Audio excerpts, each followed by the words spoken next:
checking area mga katiits. So gina-check na tong area. Diri napita sa una ang pantalan sa una sa hapon. So gina-check na tong area, nakalugar ta o kayo tao. So may nakita tayo ditong guhit ito. Ito guhit yan. Ito ang dating pantalan ng hapon. So ngayon lang tayo nakapag-observe kasi nabili nito ng may-ari. So chine-check natin area. Mayroon tayo nakita ang group dito. Ito gawa to ng tao. Tours to. Ito gawa ng tours. So naka-L siya. So ibig sabihin nakaturo siya doon banda sa unahan. Doon. Yung bato na yan sa unahan. Yung malaki na yan. Yan. Yung bato na yan. Pupuntahan natin mamaya. So ito siya. So positive talaga siya paggawa. So hindi tulad ng iba dyan na butas-butas. So ito siya. So makita natin turo siya doon. So puntahan natin. So may tinuro siya dito banda.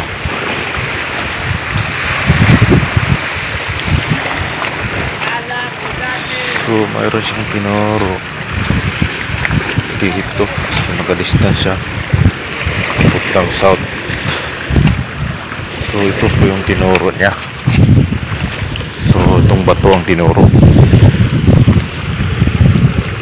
So hanapan natin siya ng signs. Tinuro siya galing doon sa bato na yan. May tinuro siya dito.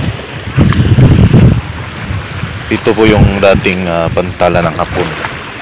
So dito po yung hinahanap dati yung tabi nila na gold sword daw. Na may nakabaon na sword na gold. Ito may butas siya. Wala din yan. Butas ko tingin ito. Wala itong gawin ko lang. Wala tayong lang gadget. So ito lang yung nakita natin. Yung parang ano lang. Parang hole na parang plato. Ibig sabihin ito ang sinter. Kung ito man ay legit, ibig sabihin ito ang sinter. So punta tayo sa katabi-tabi. Check natin kung mayroong mga tapal dito ng ibawis. Hanapan natin. Ito may letter C. May letter C siya. Hindi natin i-convert na legit. Yung natin sabihin legit to. Natin masasabing legit siya. Dito yung pantalan ng hapon dati. So mayroon na nakabaon dito sabi ng hapon nung nakuha nila dun sa taas. Mayroon nakabaon pero ito dati hindi to na lumitaw. Lumitaw na to pagkatapos ng bagyo yung Yolanda. So check natin yung ibang area. Pag may mahabol pa tayo. Pero itong bato na to hindi to lumutang dati. Ngayon lang to lumutang. Anong bata pa ako. Ngayon lang to lumutang. So ni-check natin yung area. So pagdating ng gadget natin, check natin ito. Ito siya. So parang sabi nila daw pang hantakan. Ito yung mga guhit. Guhit niya. Ito yung pabilog. Yung pabilog yan o. Maganda ito pagkagawa. Bilog to. Yan o. Pabilog talaga siya pagkagawa. Di masabi nating tapal pero pabilog siya. So doon sa malaking bato na yan. So i-detect natin to. Maraming nakatingin kasi sa taas kaya di tayo mag-detect. Binibidyo muna natin. So dito daw yung nakabaon yung sword. So di ko alam kung anong lalim. Sa dito nakabaon. So di lang nakuha nila kasi ito dito nakita dati kasi sa dami ng bato. So hanggang ano to, hanggang bayo dito nakita. Ngayon lang to lumitaw. Ito siya. Yan, nag-hold siya. Pabilog. So wala namang makikita tayong kakaiba. So hanapin natin mga tapal. Ito yung pinakamalaking bato. Ito siya. Laki to. Kasi laki ng multicap to. Liit lang tingnan sa video pero sa personal ang laki.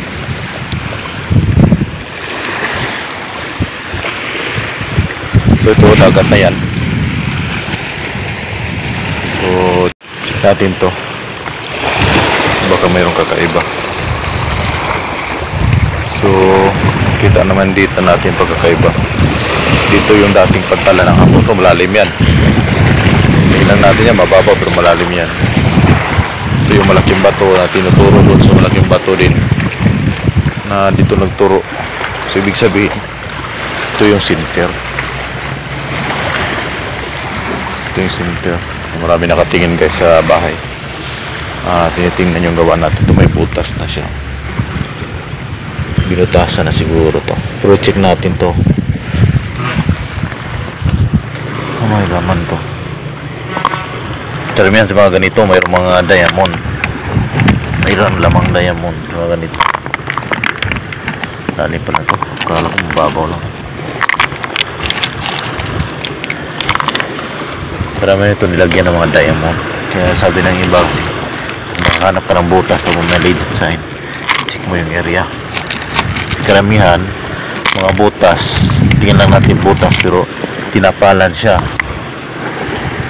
Tapal doon sa ilalim na yon. Pag tanggal mo ng tapal na yan, doon po yung deposito nakalagay.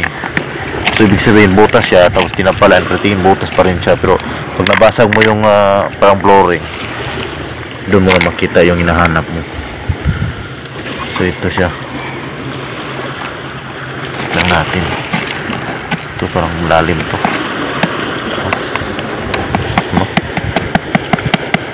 Tingnan natin para ito. So bigyan natin pagkakataon to kung baka mayroon pa itong laman. Sayang.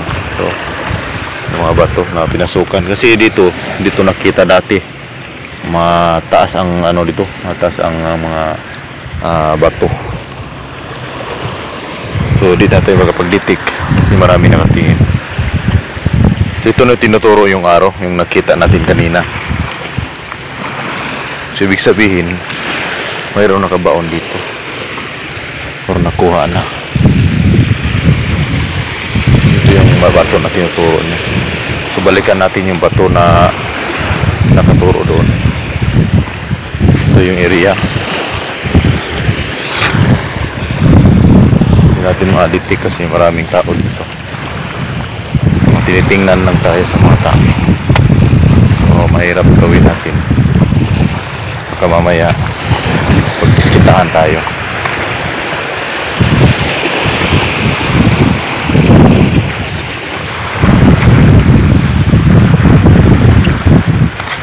Ito yung isang bato na mayroong sign. Siya. Bato rin to. So, baka sabihin nyo maliit, malaking bato rin to. Maliit lang to tingnan. Ito siya. Ito yung guhit niya. Nakaturo doon, no? Ito siya. Talagang ginuhit siya. Hinahati siya dito. Yung araw nakapunta doon. So ibig sabihin doon nakatago yung deposito. Talagang in-engrave talaga siya. Ito lang nakita ko na guhit dito. Yung unang pumunta ako dito, di ko ito nakita. Ito talanaan natin. Sabi ng iba may letter C, nito letter C. Nakaturo to kung saan nakatago yung deposito doon sa mga bato na yan. Bato na yan. Malaki. Doon yung nakatago. So ito yung deposit. Sign na nakaturo doon. So pag may pagkataon tayo, ito parang pababa siya, ibig sabihin parang nakabutas siya, ibig sabihin hanapin yung bato. Ito yung sign, ito yung nagtuturo ng direksyon. Tapos yung hole na yan, ibig sabihin bato. Hanapin mo yung malaking bato. So yan ang papahiwati niya. So yan, maganda, paturo siya doon. So wala naman tayo nahanap ng ibang sign dito. So sabi ng kasama ng hapon dati dyan, yung may bahay na yan, dyan po nakuha yung isang deposito na hinukay ng hapon. So pagpunta nila dito daw yung lumunggo yung barko. Dito tinago ng isang general ang espada sa may pantalan. Yung pantalan malalim yan eh. Dito lang daw sa hunasan tinago ng hapon. So hindi kasi hindi to nakita dati, hindi to lumitaw nung bata pa ako. Ngayon lang to lumitaw yan. Tingnan mo laking bato na yan. Bato na yan. Para siyang mayroon siyang mata, di ba? Para siyang ulo. Mga hayop. So Dito lumitaw dati, ngayon lang to lumitaw. So check lang natin yung area.